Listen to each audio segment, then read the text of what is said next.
I have several readings to share with all of you this morning. The first reading that I want to share is from the Gospel of Matthew, chapter 11, verses 28 through 30. I'm going to read it to you first from the New Revised Standard Version, and then I'm going to read the same passage from The Message by Eugene Peterson. The Message is a reinterpretation of the scripture into modern English.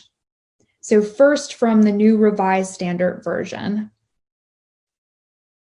Come to me, all you who are weary and are carrying heavy burdens, and I will give you rest. Take my yoke upon you and learn from me, for I am gentle and humble in heart, and you will find rest for your souls. For my yoke is easy and my burden is light.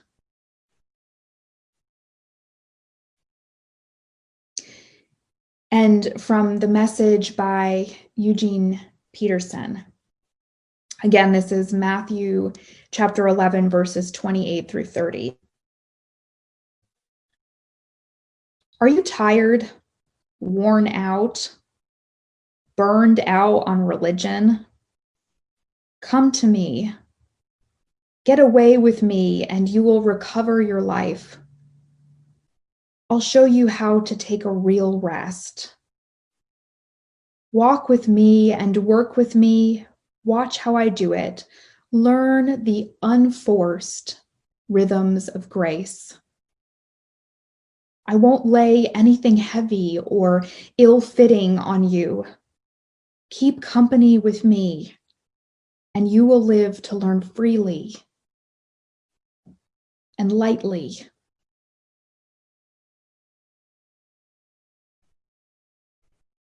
I have a second reading to share with all of you this morning.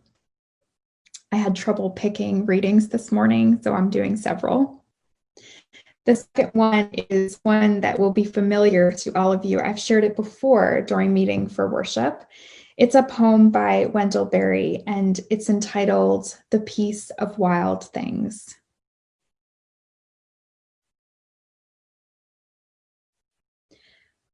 When despair for the world grows in me, and I wake in the night at the least sound, in fear of what my life and my children's lives may be, I go and I lie down where the wood drake rests in his beauty on the water, and the great heron feeds. I come into the peace of wild things, who do not tax their lives with forethought of grief. I come into the presence of still water, and I feel above me day-blind stars waiting for their light. And for a time, I rest in the grace of the world, and I am free.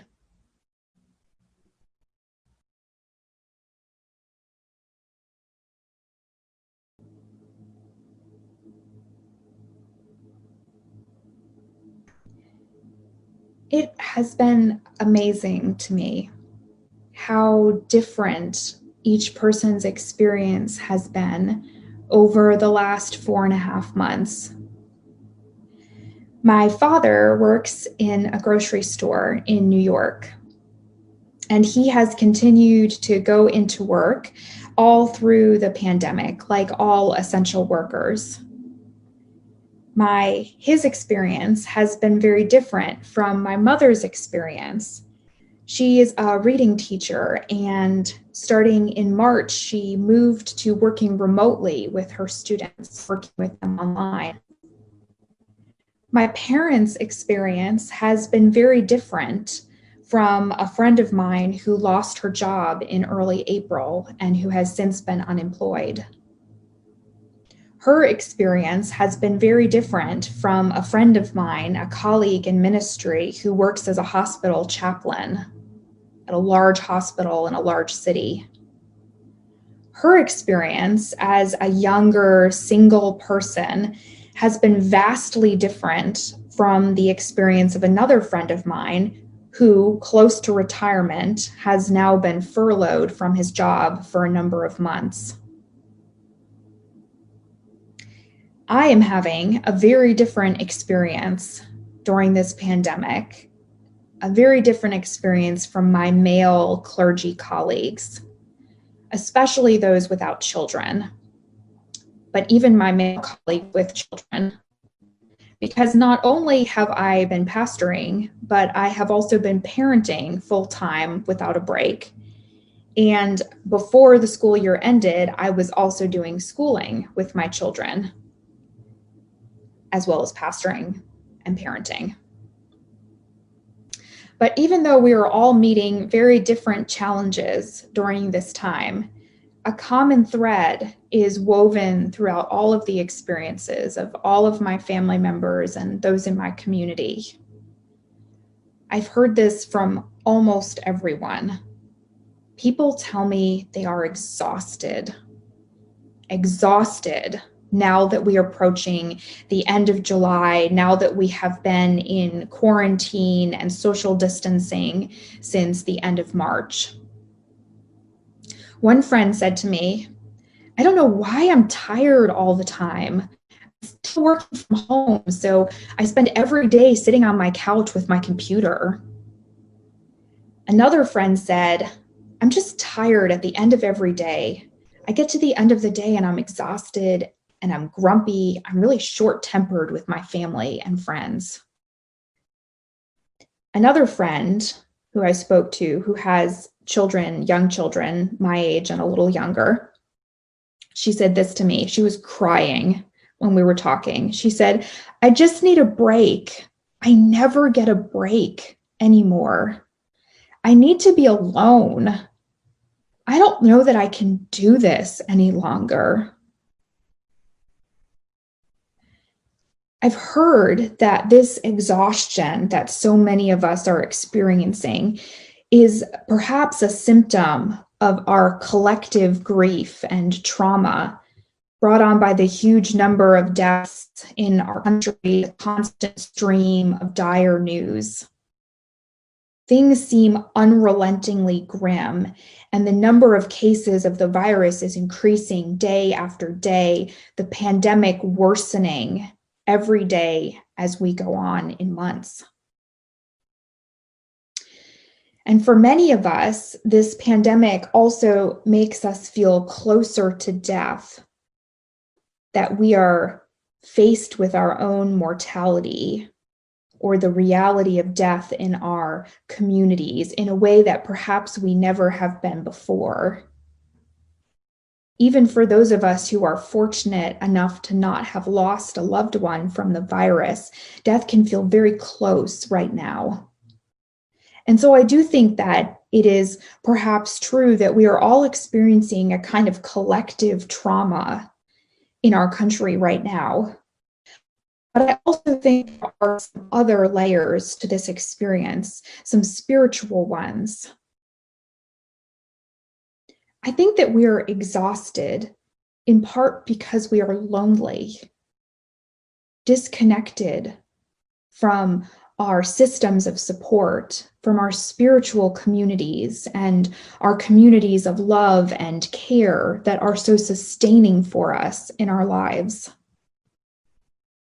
Karl Barth and Dietrich Bonhoeffer, who came up with this theological interpretation first, is somewhat debated. Both of them believed that in Genesis, when humankind is made in the image of God, they are made in God's image because they are made to be in relationship. Or in other words, relationality, being in relationship with one another, is how we are like God, how we are made in the image of the divine. I know that this rings true for me as a Quaker. Our practice of settling silence, that practice of silence and silent worship, the contemplative part of our worship practice, this could be something that we could do entirely alone. And yet we don't practice that way. We affirm the incredible power of being together in worship, of worshiping with one another. There's something divine about gathering together and knitting our spiritual lives together into one beautiful fabric. And now we find ourselves in a situation that is so dramatically different than any kind of worship experience that I've ever had before. We're worshiping together through our computers or our cell phones or our tablets. We're all in our separate homes. We're removed from one another in a way that we have never been before as a community of faith. And for me, this leads to real grief and even loneliness. And I think those things, coupled with the very real tragedies in our country, I think those things lead to exhaustion. We're not being sustained by our connections in the way that we are used to.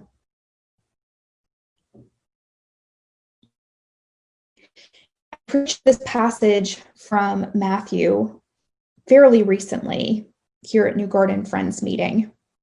It was in early 2017.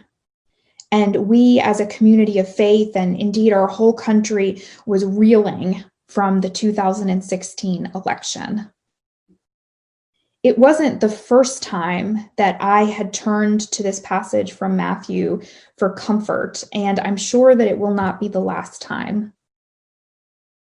But this passage is speaking to me in new ways right now, as most passages are speaking to me in new ways, as we are collectively experiencing a level of worry and exhaustion that is entirely new. We are living in unprecedented times. And so for me, this passage speaks to me in entirely new ways. I don't typically read from the Message by Eugene Peterson because reinterpreting scripture is one of my favorite parts of bringing a prepared message to meeting for worship. And so using something like the Message, which already reinterprets the text into modern English, that robs me of part of what I enjoy the most about preparing a message for all of you. But this particular passage in the Message version was shared with me by one of my spiritual directors.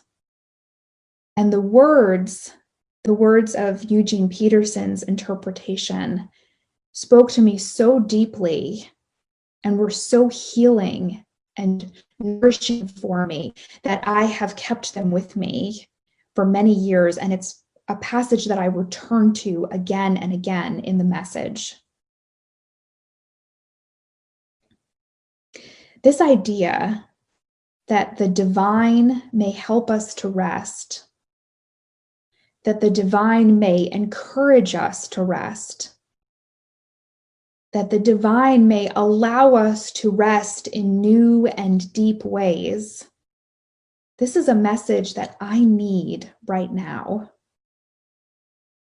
Resting may sound like a strange way to respond to the deep troubles of our country, to the COVID-19 pandemic, to the systemic racism that our country is facing and untangling in new ways right now. But I think it's an important part of our response. Some people have said to me recently, I do nothing but stay at home all the time. I don't need to rest more.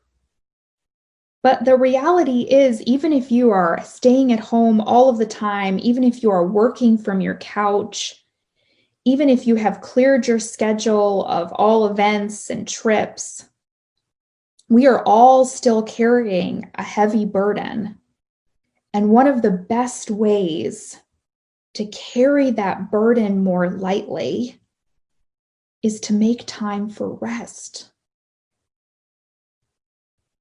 The rest that is suggested here is not simply the rest that you get from taking a nap, although I am all about getting more sleep.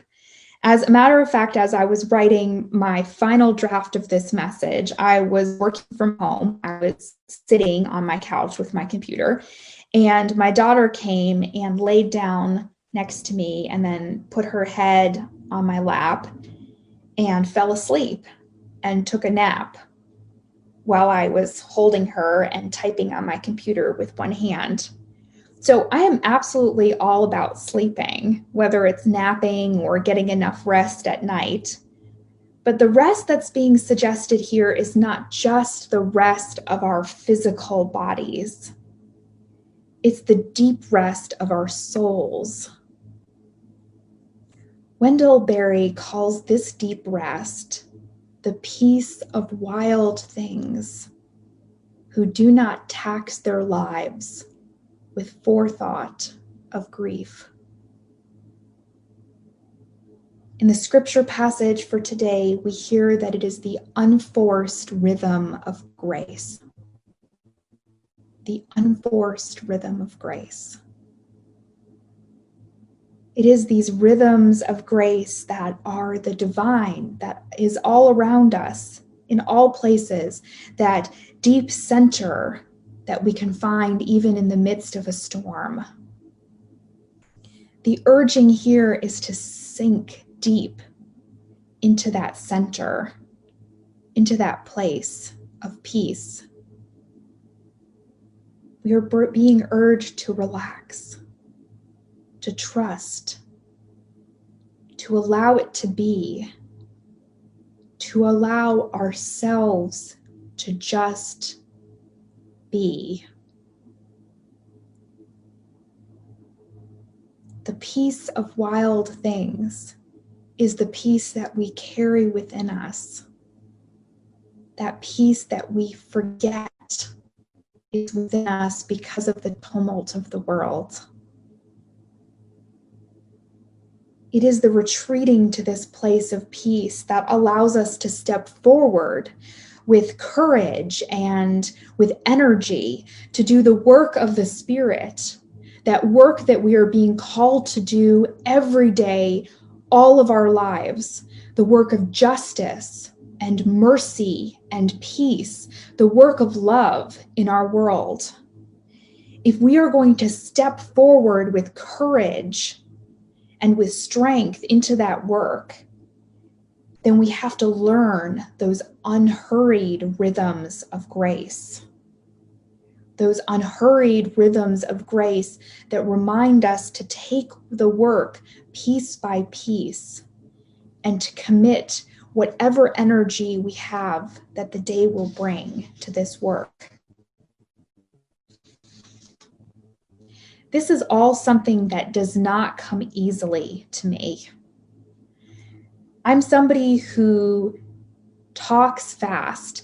As a matter of fact, when I first moved here to New Garden Friends meeting, I would be on the phone with someone and they would say, "I'm sorry, you just have to slow down," because I talked so quickly that people couldn't understand me here in the South. So I talk fast and I walk fast, and I'm somebody who likes to get a lot done every day. I'm so proud of my productivity, that sometimes I forget that my worth as a human being is not in any way connected to what I produce. That's a trap that I fall into easily, thinking that my productivity defines my worth. And so I have been grateful for the times in my life that I have had to remember those unforced rhythms of grace. Although, to be honest, every time that has happened, I have not been very grateful in the moment for those lessons learned. Once, when I was in my 20s, I was recovering from a really terrible car accident. And for a while, I could no longer move my body very quickly. And during that time, I learned the pleasure of slow movement. And I learned that worth, personal worth, is not connected to how quickly or how well you can move your body. I think that's a lesson that is going to be important for me as I age. Also, after giving birth, the 2 times that I've given birth, there was that time where I had to learn a new rhythm in my life. I learned the pleasure of napping, of taking life slowly, of slowly eating a good meal, of spending time singing and playing, and gently feeling the wonder and preciousness of life. Again, last year in 2019, I had a health crisis and I was diagnosed with a chronic health issue. And then too, although I was not feeling particularly grateful in the moment, then too, I was forced to reconsider how I was moving through my life. And if I could instead centralize my wholeness, if I could do less.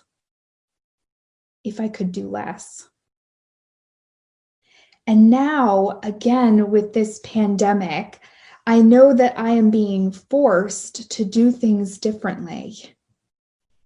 And I would like, as much as possible, to use this change to take on new patterns for my life.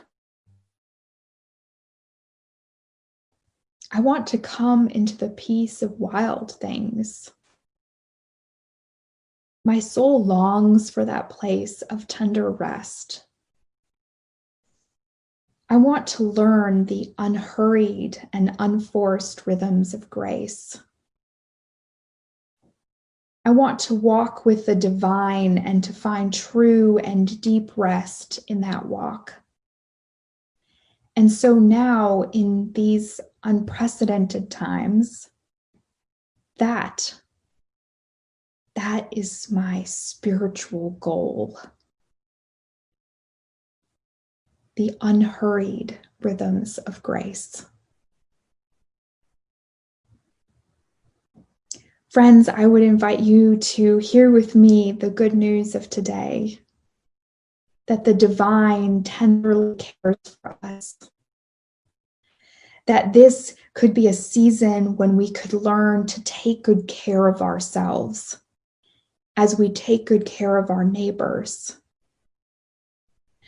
Hear the good news that rest is a spiritual practice. The good news that the divine can lead us to green pastures and still waters. That all that we must do is make space in our lives. Make space to remember and relearn the practices that feed our bodies and our hearts and our minds. This week, friends, I would invite you to take time. Take time to examine what you do each day and the rhythm of your week and the rhythm of your month and the rhythm of this season of your life. Take time to look at it carefully. And as you look at it, think of all the ways that you could be spending more time resting.